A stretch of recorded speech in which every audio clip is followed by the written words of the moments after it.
Welcome to Riddicks Journey, guys. My name is Mike, and this here is Mr. Riddick. We are starting this vlog to teach people about autism. Riddick is a nonverbal ASD child, very low on the spectrum.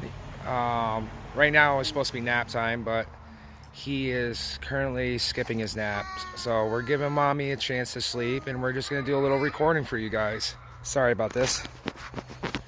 Clear up the video a little bit. Say hi, buddy.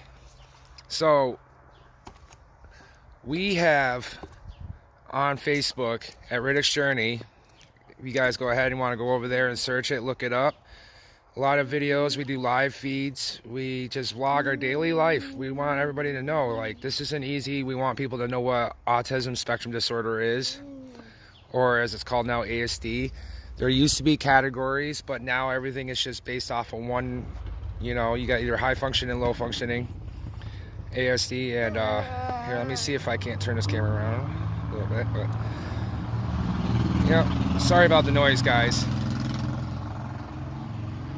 Little backstory: Riddick is 3 years old. He had a pretty normal, I guess you could say, first year. And then towards the first year, we started noticing some milestones that we've been missing with him. Things that he hasn't been doing, like walking, talking.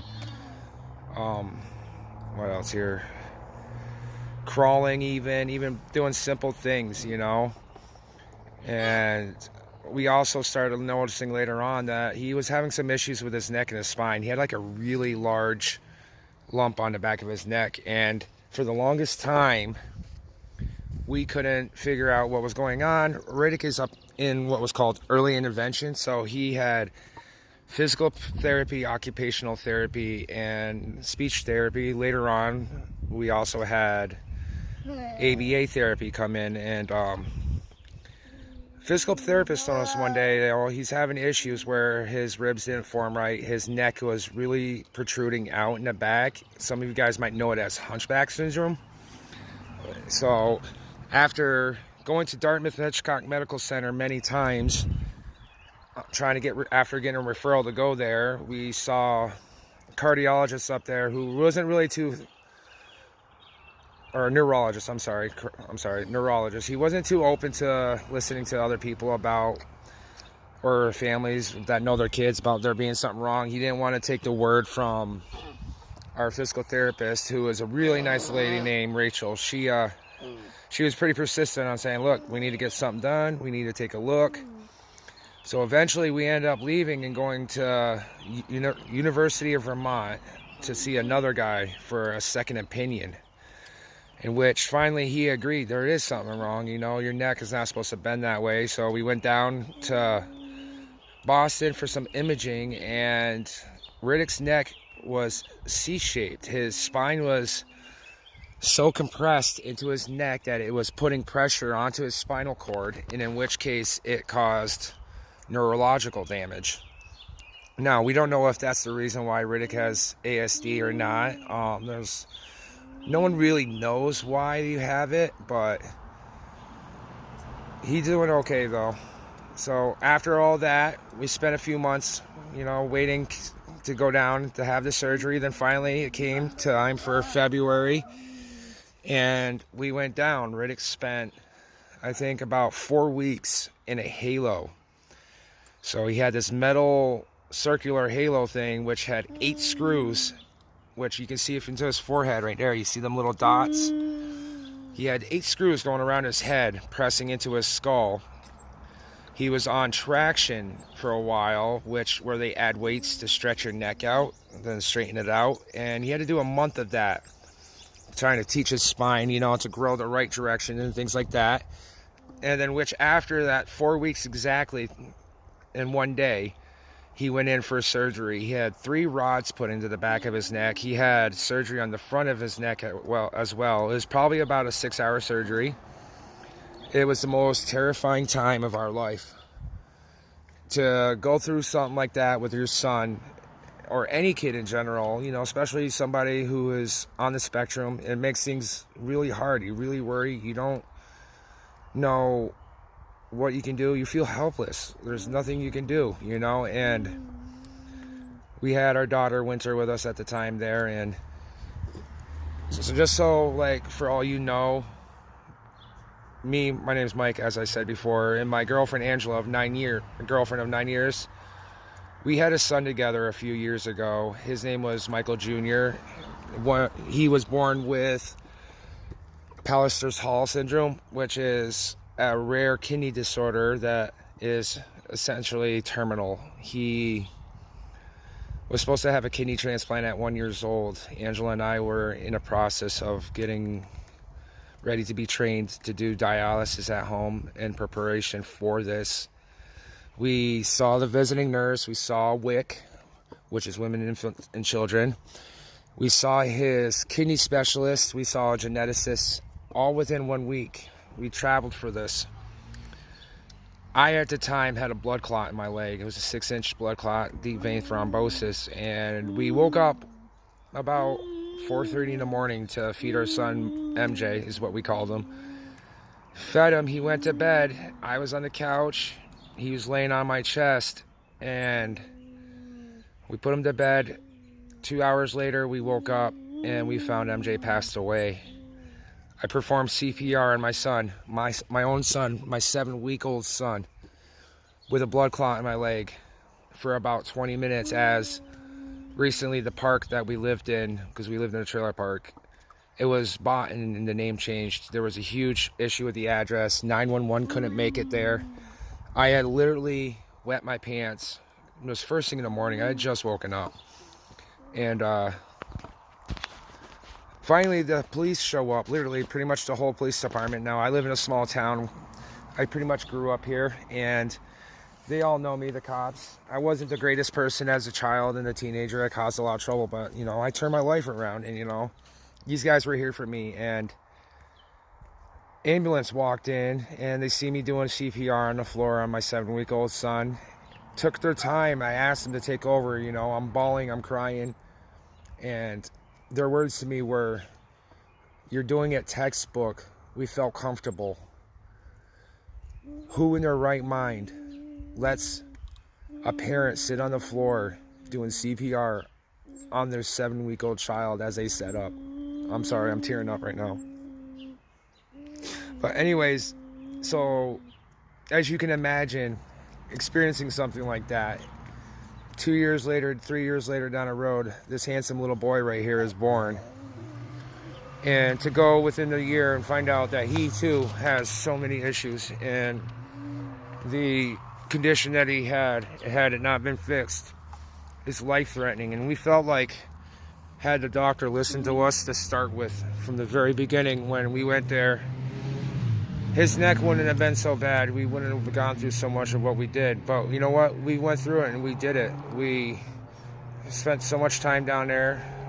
We suffered a lot of abuse, emotional, mental abuse, criticization, doctors and nurses, people who know us, they know our story, we know what we're talking about, we know what we're doing. And you know, you get them doctors, they think, oh, these are parents. They don't know what they're doing. They don't know what they're saying. They don't listen to nobody. So we dealt with that. I literally got myself kicked out of the hospital standing up for my son.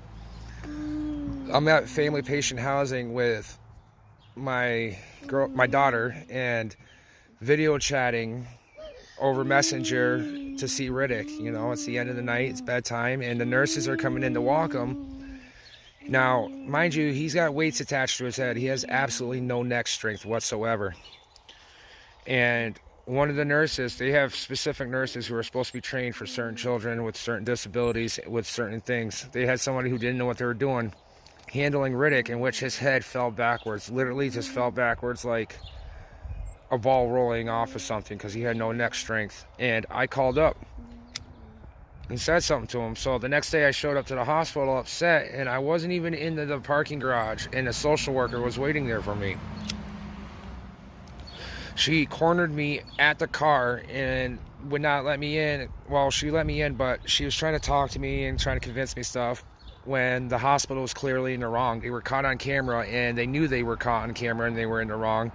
To so save face, to save themselves, they tried intercepting me from entering the hospital to go and raise hell with the charge nurse. Now, this was a social worker. So when I told the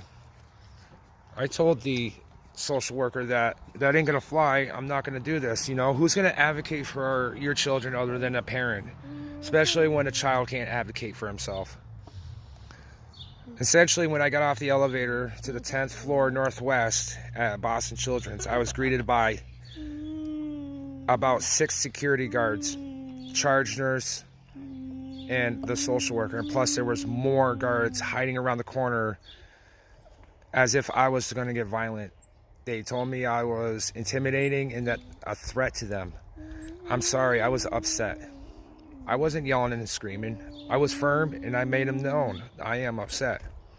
But after that day, though, they finally started listening to us, and, you know, they realized, hey, you know, we did screw up. They took care of us, and, you know, they did do it right. But it's just sad that it got to that point where I had to get kicked out of the hospital. I did a live on Facebook about it.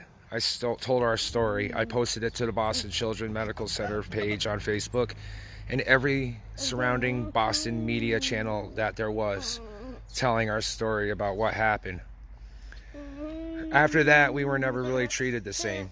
We were treated better, but we were treated as outcasts. We were treated as we didn't matter, and we were just a number there. You know, we watched all kinds of children and families with the same disabilities, the same problems as Riddick, get the best treatment in the world. But you know what? The best thing that came out of this whole trip was not only my son's health and that he's gotten fixed, but Riddicks' journey on Facebook was born out of this. We planned on doing this. Just so you all know, we watch Fathering Autism, and they're a huge inspiration to us. We are filming, making video, and making content, and we're doing things because they inspired us to, with little Abby, their daughter, who is also nonverbal ASD. She's about, I believe, 15 now. So I know Riddicks 3 years old, but you know, we need more people out there to vlog. We need more people out there to educate everything there is about autism, the ups, the downs, the trials, the tribulations, you know, things we deal with in the community, the things that we deal with people who are uneducated and don't know. Even doctors, nurses, medical staff, you wouldn't believe how many make rude comments to us because Riddick has autism. He stands on his tiptoes, he claps his hands, he makes weird noises, he screams, he throws things, he touches everything, he drools, he puts things in his mouth. His communication skills are not very developed, you know. He's the sweetest, loving, most little boy ever you would ever meet, and he captures the heart of every person who ever comes in contact. He is forever marked on their hearts. We are currently over about, I want to say 800 followers roughly, give or take some, on Facebook. Every day we're growing. Every day we go live and vlog. And so just to give you a little hints, like a little bit of some things that has happened, like Riddick walks on his tiptoes and as he makes noise, and we hear comments constantly from strangers, people that don't know him, people that don't know us, even doctors. Oh, that little boy's tired. You better get him home for a nap. You need to have your son be quiet, or do this or that, or what's wrong with him? Why is he doing that? And which is fine to ask questions, but these guys, they stare, they make comments, they whisper, they point. Children make rude comments. Parents, not knowing better because they're uneducated, make rude comments, not realizing what they're saying. So this is why we're here. This is my intro video to you guys. I want you to meet Riddick. I want you to meet this beautiful little boy who has changed our life. Like, we live every day for this boy. We do so much for him. We want him to have the best shot that he can have, the most fairest thing. We follow many groups. We're part of one of the largest groups on Facebook for autism. It's called the Autism Awareness Support Group. This lovely woman named Bonita, she runs this group. Her and Linda, who is also a co-founder. They're great people. They do live focuses every day. They do support. We get a lot of help. We help a lot of people, and we're there for people. We're there for everybody. We've made amazing friends with fans from his Facebook page. For example, we have one woman, Susan. She is absolutely amazing. From the first time she watched a video with Riddicks, fell in love. She drove down to Boston when it was time for us to come home. Now, Riddicks had a halo on his head still. He was in a car seat that wasn't that great because they didn't have one to fit him. But she took the time out of her day. She drove down to Boston. She met us. We never met this woman a day in our life. Just to help us bring back stuff, because he had his wheelchair. He had so many things that he had to have that we would have had to left behind or try to figure out a way to get it. And ever since, this woman has been so active in our life, more active than any of my family members, any more of his own family members.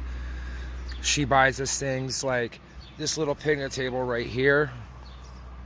She just bought this for Riddicks and his sister Winter. I put it together the other day. She's bought in a playhouse, which is coming for him, but also she helps out with Riddicks because he's got a severe dairy allergy and he requires special shake formula because he only eats goldfish. Literally, that's all he eats. He won't eat anything else. It's a huge sensory issue for kids with autism, which some of you guys don't know. Every kid who's autistic has different sensory issues. Not one autistic kid is the same. Where Riddicks, you see, he has shoes on his feet. But if this was his sister, who is also autistic, having anything on her feet, whether it's socks, if it's soft or whatever, it can be so painful to them. And they don't know better. Like, they just know that they don't like it. They cry, they scream. So his sister, you'll see a lot of times in the videos, she's going to be barefooted. Riddicks' sensory thing is him eating, and a big part of that was because when he had his kyphosis before the surgery, he literally had no neck. His chin was stuck to his chest. He couldn't swallow. So having a dairy allergy on top of that, he's on some shakes called Bright Beginnings. We have to special order them through WIC, and we special order them through Walmart.com and off Amazon. They run about $16 to $17 a six-pack. You're looking at about $4 or so, maybe $3 or so per shake. And Riddicks drinks 8 to 10 of them a day to supplement his diet, because the only thing he will eat is rainbow goldfish. And out of all the rainbow goldfish, he will eat every color but the yellow ones. So right there is a good example, like just how picky and how sensitive like autism kids are to certain things. Every night is a fight to go to sleep. It will take 3 to 4 hours to put him to sleep. His mother and I don't get to bed till sometimes 5 in the morning, and where he just falls asleep. And he can sleep for 2 hours and he will be totally recharged for the whole day. He did that last night and the night before, but he has gotten better. So when we do have those good nights, when he does go to sleep real early, he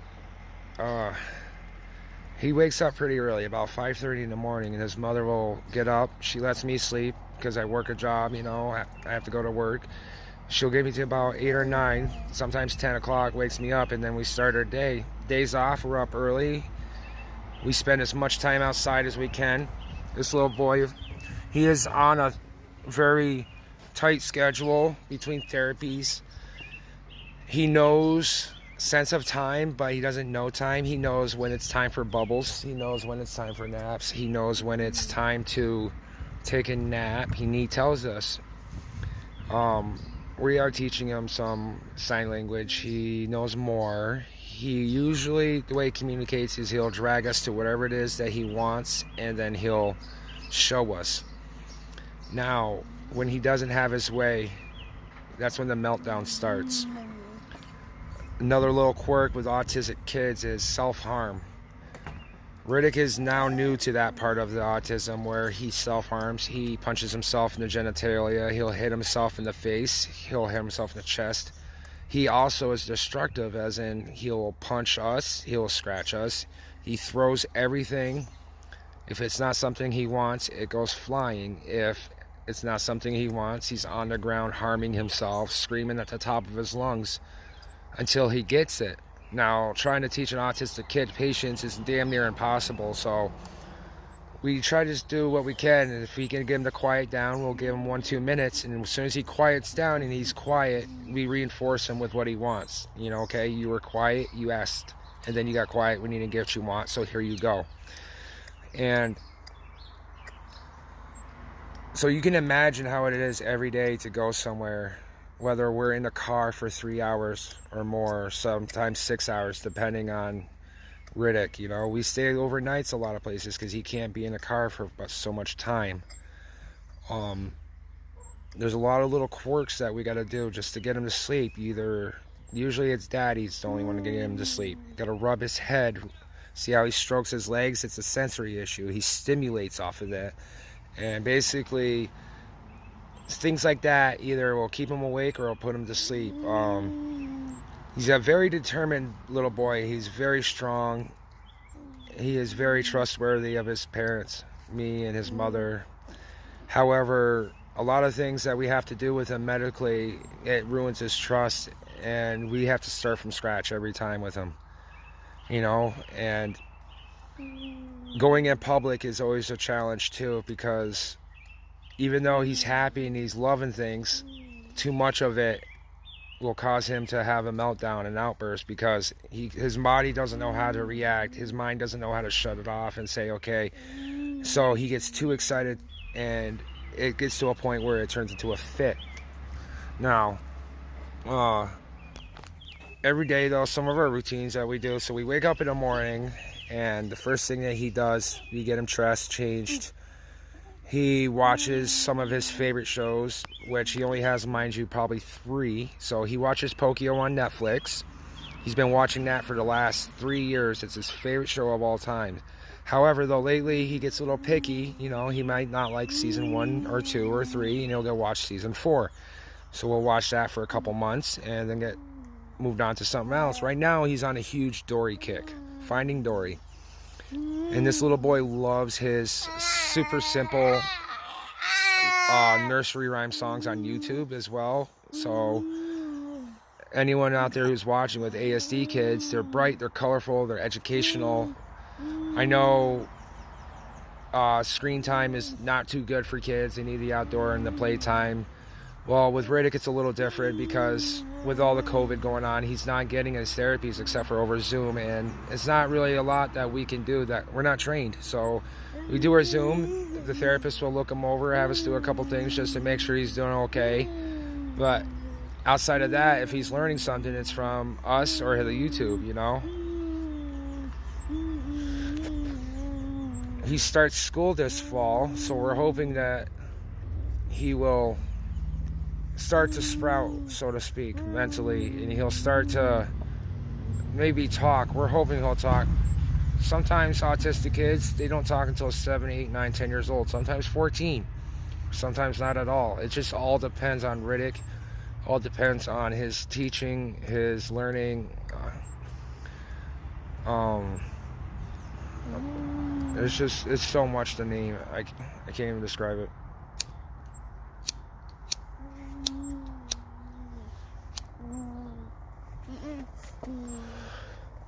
I'm actually surprised he's doing good right now. He's not really being pushed. So this is one of his favorite things to do while he comes outside. He will walk us to our field. This is our backyard. We have roughly an acre or more. It goes all the way back to that tree line. We have a river out back of there. All the way here is our yard as well, to the front. And then if you go out front of the house, here, let me see. There's a church across the street, and there's a playground all the way in the back with another couple acres of field. So his favorite pastime outside is just to run around. He has his little cars over there. They're leaned up against the house. You see those green right there? He likes being pushed around in that. But most of the time with Riddick, it's just chilling. You know, we go to the stores, we go shopping. He's such a good boy. He loves the stores. He loves looking around. He knows that when we go to a store, that means at checkout time, Daddy brings him outside to go walk. Cars are something that interests him. He likes the lights, the sounds. He likes watching them drive by. Another thing he really enjoys is flags. I think his number one thing for pastime, though, of all, is bubbles. Which, by the way, I have a bubble too on me, and we'll be blowing some bubbles for Riddick here. Hey, handsome boy. Check it out. What's that? Is that your bubbles? Yeah, you like that, huh? Here, Daddy's gonna set up the camera, okay? Hey, what'd you do that for? What did you do that for? Can Daddy have mooches? Mooch me? Hey. Mwah, thank you. He's got a cool little neck brace on. We had to change it the other day. No, I think it was yesterday, but that was a hard thing. Riddick has 2 weighted blankets, which is a huge thing with autistic kids. It helps with anxiety. It helps calm them down. So what we did is we laid him down so he wouldn't hurt himself. He has to keep his neck still. 2 weighted blankets, and his mother leaned over him so we could change his collar. For 3 or 4 days, maybe longer, he kept dropping down to the floor, acting like he was in pain, screaming, and randomly. We could not figure it out. And then I was in bed with him the other night. He's got this bed that is from National Mobility and Seating. It's a $7,000 bed that's basically, it's got a metal frame around it, surrounded by wood to hide it for aesthetic looks. And it has a reinforced canvas and screen on it, and he's completely sealed in. It's screened all the way around on the top and on the sides with a canvas frame around it. And it's specifically designed for autistic children or mental handicap kids who are a harm to themselves if they were to get out of bed by themselves and could begin into things. Autistic kids have like a real big curiosity. They like to run around and get into things. They're attracted to things that are very dangerous. They have no sense of danger. A lot of times they don't even have a sense of pain. Riddick, his threshold for pain is extremely high. Even when it's something that you and I would feel, it's nothing to him. Now, the neck surgery, that was a different story. He was pretty out of it. That was the worst time ever for us. You're just talking right away, aren't you, buddy?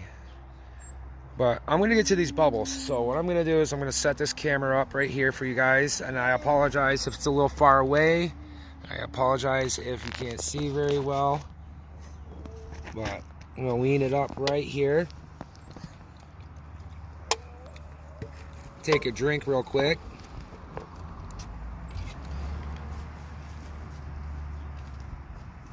Hi everybody, you go look at me. I am Mike. I know I'm huge, 6'7". It's hard to believe this is a 3-year-old boy. He's so tall. Let's go. Ready? We're gonna do bubbles. Favorite thing in the world. What is that, huh? What Daddy got? You like this, don't you? Huh? Whoa, Daddy just spilled some, silly boy. Whoa. You're swinging through the bubbles. You want to pop one?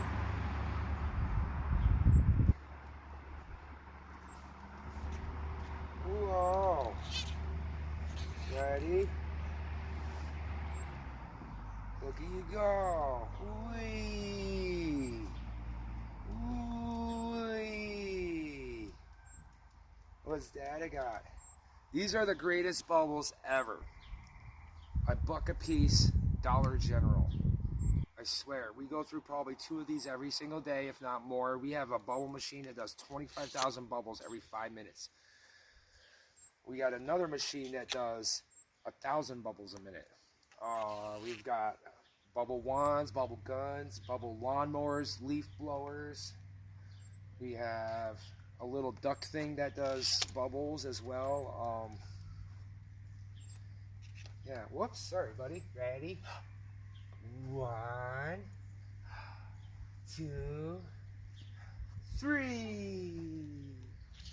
So yeah, as I was saying for you guys, just to get a little bit more into it, routine is a very key thing with autistic kids.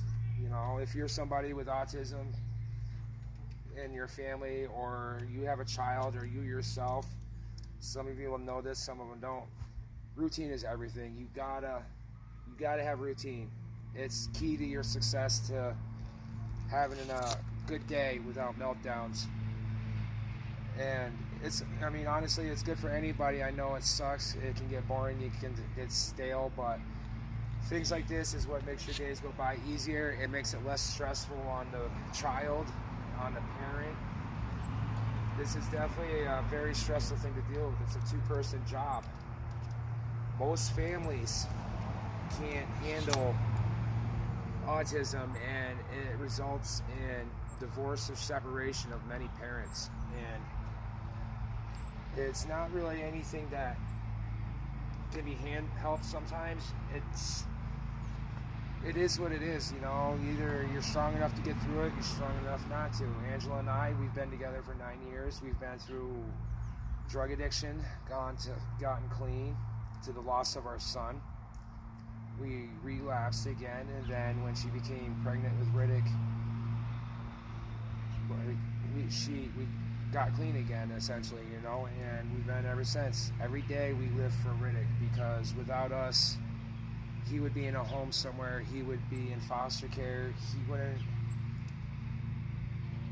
you know, he's our motivation, he's our inspiration. We never want to do but wrong by our children. She grew up raised by her grandparents because of tragedy in her life, and I grew up in the foster system. I had loving parents too. I wasn't the greatest of kids.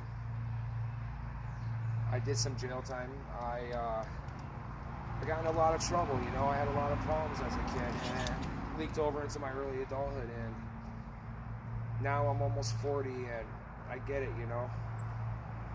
I haven't been in trouble in 20 years. I've got 6 wonderful children, you know, counting MJ, who's the one that passed away. Whoa, what do we got here?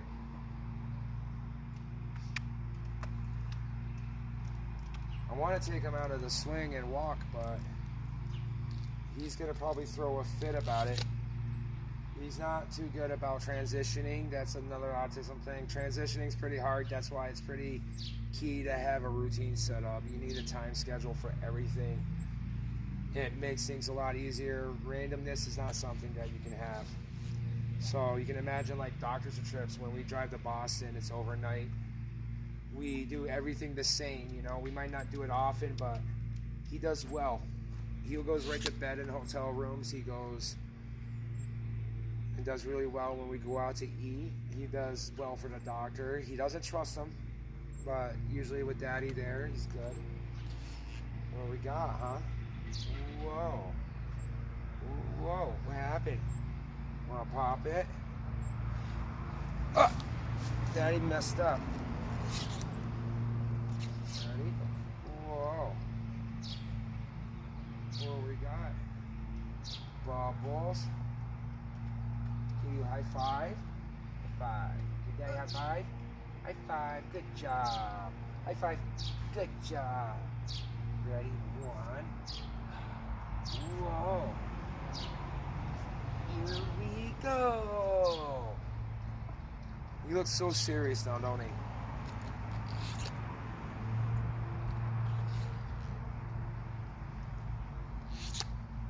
Maybe we can get behind you. You try to watch, huh?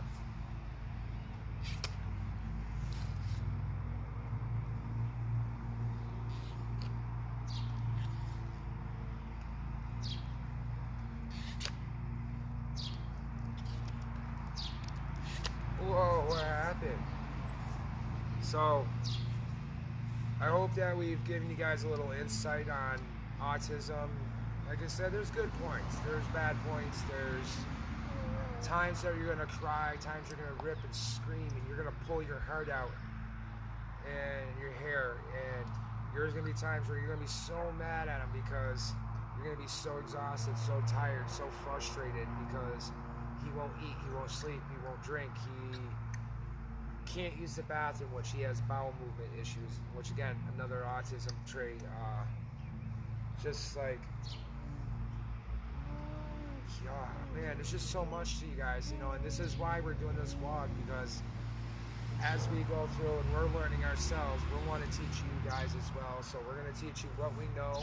We're going to teach you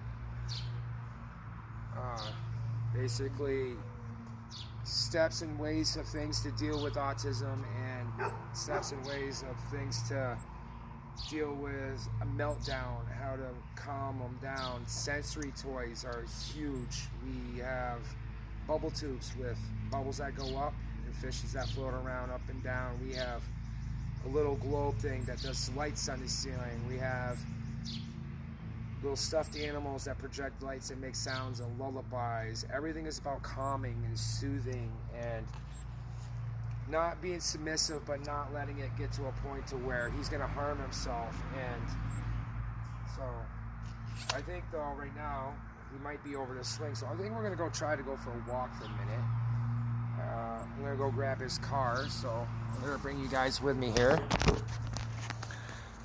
We're going to go for a ride in his car. It's going to get might get a little loud here, but I'll try to stay in the grass, and hopefully it'll keep him quiet so you can hear. I know this is a long video, and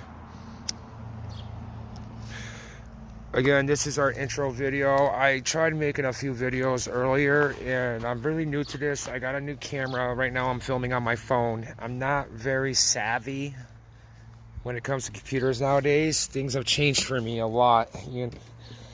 Especially uploading. This whole YouTube video thing is new. We're used to doing live vlogs on Facebook. We're not used to filming, editing, and uploading, you know. So you guys are gonna get some raw cut film from us for a little bit until I get a little better, until I can learn how to edit videos, until I can learn how to process and upload to YouTube, Facebook. And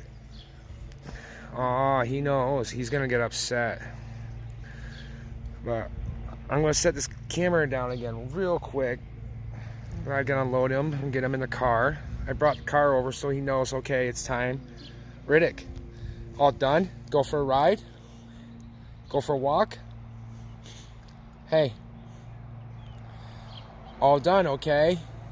He understands when we talk to him and things we say, though he can't communicate back. He knows when it's time. When we stop swinging, he'll hang out there. But I'm hoping because the car is here, it might make my transition just a little bit smoother. I'm almost out of battery here, so I'm gonna get this going here so we can upload this video.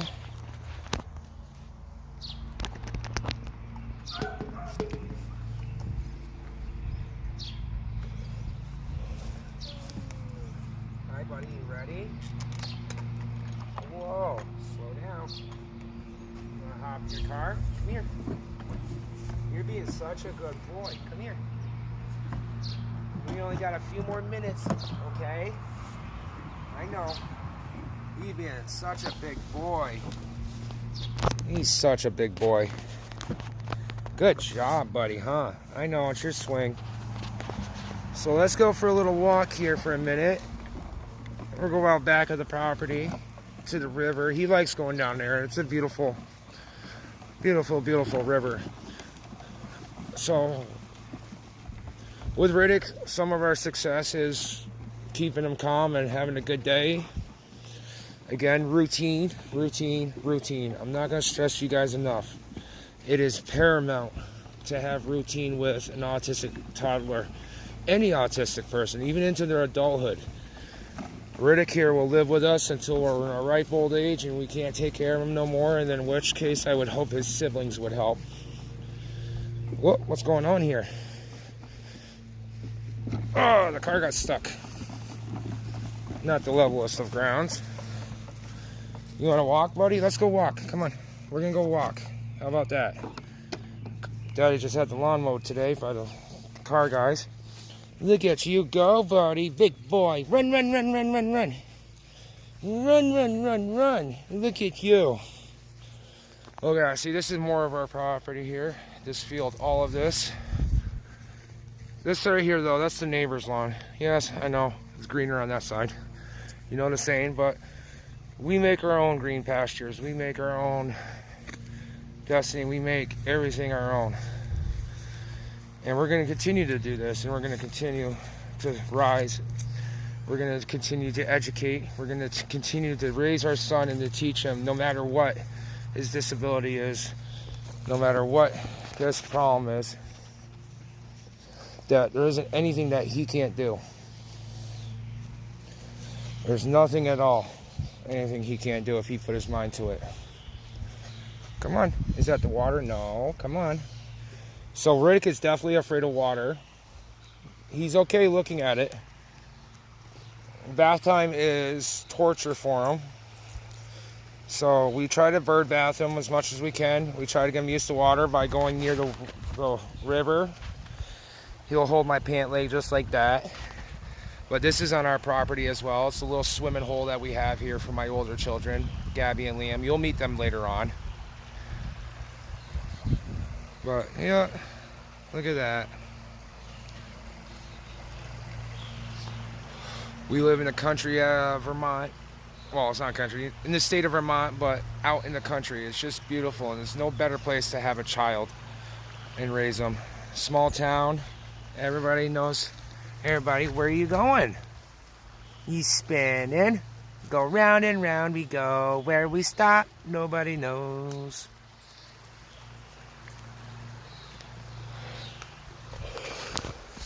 But I think this is going to be it, guys. This is going to be a good time for us to end. Again, this is Riddicks Journey. Like, comment, and subscribe. Follow us on Facebook at Riddicks Journey. RIDDICK JOURNEY. Say bye-bye, buddy. Yup, good job. Riddicks Journey. Thanks, guys, and we'll catch you on the next vlog.